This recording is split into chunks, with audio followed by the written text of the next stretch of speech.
अस्सलाम वालेकुम नाजरीन, मैं हूं मोहम्मद अदील और आप लोग देख रहे हैं मेरा यूट्यूब चैनल। तो नाजरीन, आज के व्लॉग में बात करते हैं जी कि साबिक़ वज़ीर-ए-आज़म मियां मोहम्मद नवाज़ शरीफ की प्रेस कॉन्फ्रेंस के हवाले से, क्योंकि कल जब सुप्रीम कोर्ट ऑफ पाकिस्तान की जानिब से 3 रुकनी बेंच का ऐलान किया गया था, तो उस वक्त से लेकर आज तक जो है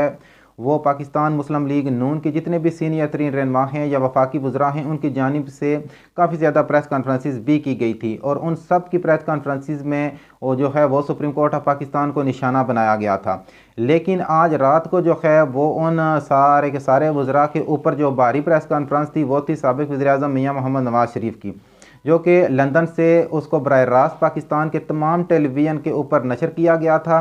हालांकि देखना यह था कि इस टेलीविज़न जो इनकी प्रेस कॉन्फ्रेंस थी, इसको बराह रास्त नशर करने के पीछे कौन था, क्योंकि सुप्रीम कोर्ट ऑफ पाकिस्तान की जानिब से मियां मोहम्मद नवाज़ शरीफ जो थे वो एक सर्टिफाइड या सज़ा याफ्ता मुजरम थे और उनकी जो तकरीर थी उसको किस कानून के तहत जो है वो पाकिस्तान के तमाम टेलीविज़न के ऊपर बराह रास्त नशर किया गया था।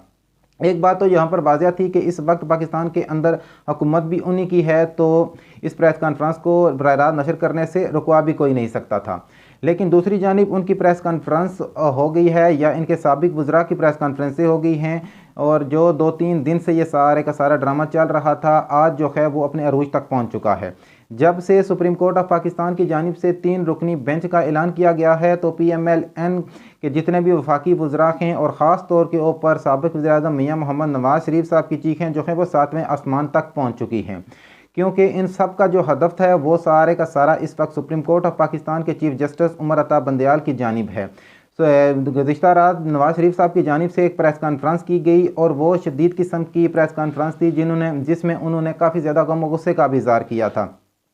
इस प्रेस कॉन्फ्रेंस के अंदर उन्होंने अपने दौरे हुकूमत में कुछ चीज़ों की कीमतों के बारे में भी बताया था, और सबसे जो इम्पोर्टेंट चीज़ उन्होंने ये बताई थी कि अगर ये सुप्रीम कोर्ट ऑफ पाकिस्तान की जानिब से फ़ैसला उनके ख़िलाफ़ आया तो पाकिस्तान के अंदर अदम इस्तेकाम आ जाएगा, पाकिस्तानी मैशियत जो है वो मुकम्मल तौर के ऊपर तबाह बर्बाद हो जाएगी, पेट्रोलियम मसनूआत की कीमतें जो है वो 500 रुपये लीटर के ऊपर चली जाएंगी। तो अब मियां मोहम्मद नवाज़ शरीफ साहब से बंदा ये पूछे कि क्या पाकिस्तान के अंदर कोई ज़लज़ला आ रहा है या आसमान से कोई अजाब आ रहा है, ये तो सुप्रीम कोर्ट ऑफ पाकिस्तान की जानिब से एक टोटल छोटा सा एक फ़ैसला होगा कि इलेक्शन कब करवाने हैं। तो इलेक्शन की डेट की अनाउंसमेंट के हवाले से ये सारे का सारा जो है वो केस चल रहा है। तो इसमें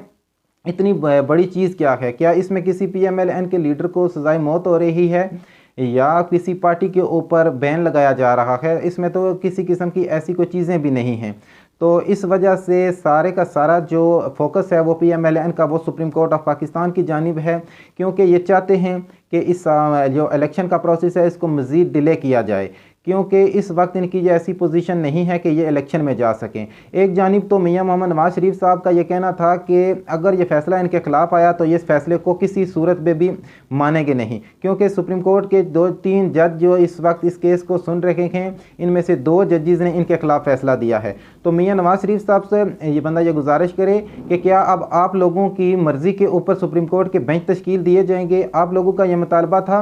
कि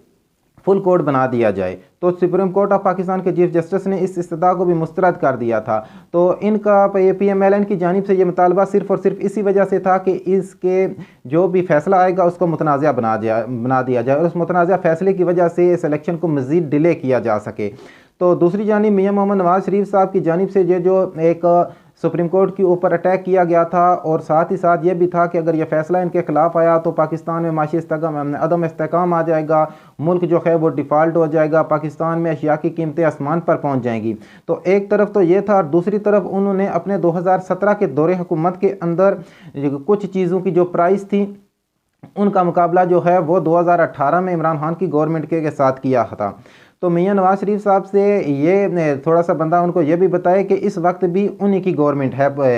पूरे पाकिस्तान के अंदर। नाम तो उसका PDM है, लेकिन 80% जो उसके गवर्नमेंट के शेयर्स हैं वो PMLN के पास हैं, और प्राइम मिनिस्टर जो है वो इस वक्त उनका अपना ही भाई बैठा हुआ है। तो मियां साहब ने अपने दौरे हुकूमत के अंदर कुछ चीज़ों की जो प्राइस बताई थी वो भी मैं आप लोगों के सामने रखता हूं, और उसके बाद इमरान खान साहब के दौरे हुकूमत और इस वक्त PDM की गवर्नमेंट के जितने भी अदाद-ओ-शुमार हैं वो भी आपके सामने मैं रखता हूं।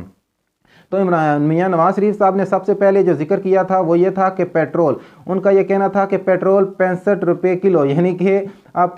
पेट्रोल जो है वो 65 रुपये लीटर के बजाय उन्होंने इसको किलो में कन्वर्ट कर दिया था। तो इनके जहन के ऊपर जो है वो इस वक्त इलेक्शन का इतना ज़्यादा खौफ था कि ये लोग इतने बखलाए हुए नज़र आ रहे थे कि इनको किलो और लीटर में फ़र्क भी नज़र नहीं आ रहा था। तो चलो जो भी हुआ है, पेट्रोल इन्होंने कहा जी कि 65 रुपये था। और मैं आपको ये बता दूं कि नवाज शरीफ साहब के दौर में पेट्रोल 65 था, इमरान खान साहब के दौर हुकूमत में पेट्रोलियम प्राइस की कीमतें 140 रुपया लीटर थी। और इस वक्त जब के PDM की गवर्नमेंट है या PMLN की गवर्नमेंट है, इस वक्त इनकी कीमतें 272 रुपये फी लीटर के ऊपर एग्जिस्ट कर रही हैं। आटे की कीमत नवाज शरीफ के दौर हुकूमत में 35 रुपये किलो थी, इमरान खान साहब के दौर हुकूमत में आटे की फ़ी किलो की कीमत जो है वो 55 रुपये, और इस वक्त जो है शहबाज शरीफ साहब के दौर हुकूमत के अंदर आटे की जो कीमत है वो 115 रुपये है, और चक्की का जो आटा है उसकी कीमत 160 रुपया फ़ी किलो है। डॉलर जो है वो नवाज शरीफ साहब के दौर हुकूमत के अंदर 105 रुपये से 110 रुपये तक ट्रेड कर रहा था।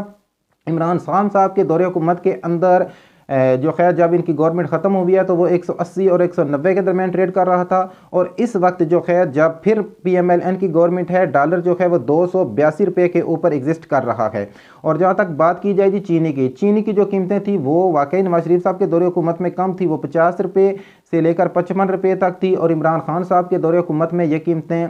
90 से लेकर 110 रुपये तक थी, और इस वक्त जो कीमतें हैं वो 100 रुपये से लेकर 110 रुपये तक थी। तो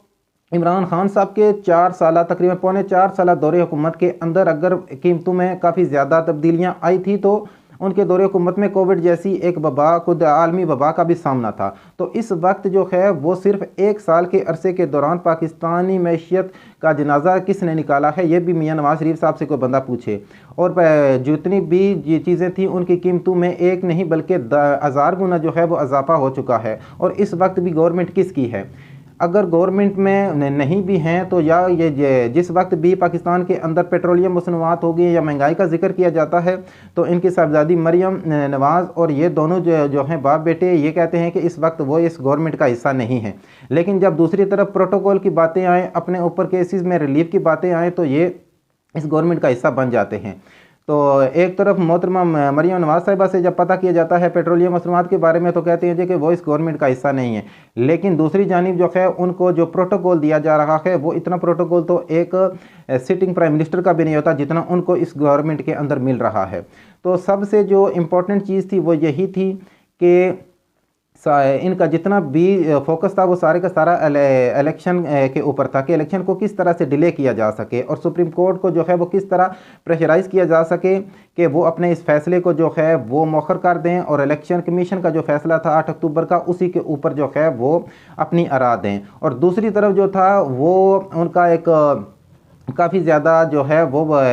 इलेक्शन कमीशन को हो गया है या दूसरे इदारों को प्रेशराइज़ करने के हवाले से एक बयान था कि पाकिस्तानी कौम जो है अगर ये फ़ैसला उनके ख़िलाफ़ आता है तो एक इनकलाब के लिए तैयार रहे। तो मियाँ साहब आपके लिए ये ज़रूरी थोड़ी सी गुजारिश है कि इनकलाब आता है जो लीडर पाकिस्तान के अंदर मौजूद हो। बिरयानी खाने वाली कौम जो है या चावलों के अंदर से बोटियाँ निकाल कर ये देखते हैं कि लेग पीस है या चेस्ट पीस है, वो कौम इनकलाब नहीं ला सकती। आपने अगर इनकलाब लाना है तो लंदन में बैठकर इनकलाब नहीं आता, आपको इनकलाब लाने के लिए पाकिस्तान आना पड़ेगा। दूसरी तरफ आप बात करते हैं जी कि इमरान खान साहब, क्योंकि इमरान खान साहब इस वक्त इनके असाब के ऊपर सवार हैं। उनकी पॉपुलैरिटी से ये लोग इतने ज़्यादा खाइफ हैं कि इनके हर कौलो फेल के अंदर अगर इनके जितनी भी तकरीरें हों उनमें से इमरान खान साहब का नाम निकाल दिया जाए तो पीछे सिर्फ चूचों का मरबा ही बचता है। तो अगर इमरान खान साहब की पॉपुलैरिटी है तो उसकी वजह यह है कि वो इस वक्त पाकिस्तान के अंदर मौजूद हैं। उनके ऊपर एक जानलेवा अटैक भी हुआ है,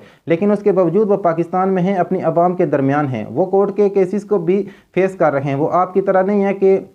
एक 50 रुपये के स्टाम्प के ऊपर आप लंदन भाग गए हैं इलाज का बहाना बनाकर, लेकिन अभी तक अपना जो कोई भी जो है ना इलाज भी नहीं करवाया और लंदन में बैठकर आप कहते हैं जी हम इनकलाब ले आएंगे। इनकलाब इस तरह नहीं आते। अगर आपने इनकलाब लाना है तो आप पाकिस्तान आए। पाकिस्तान की कौम जो है वो आपका जो इस्तकबाल करेगी वो भी आपको पता है, क्योंकि आपका इस्तकबाल करने के लिए जब आप पाकिस्तान आए थे तो आपका भाई भी नहीं पहुंच चुका था। जब आपको नाअहल किया गया था सुप्रीम कोर्ट की जानिब से तो आपको पता होगा कि आपके पीछे कितनी पाकिस्तानी अवाम थी। तो इस वक्त जो है वो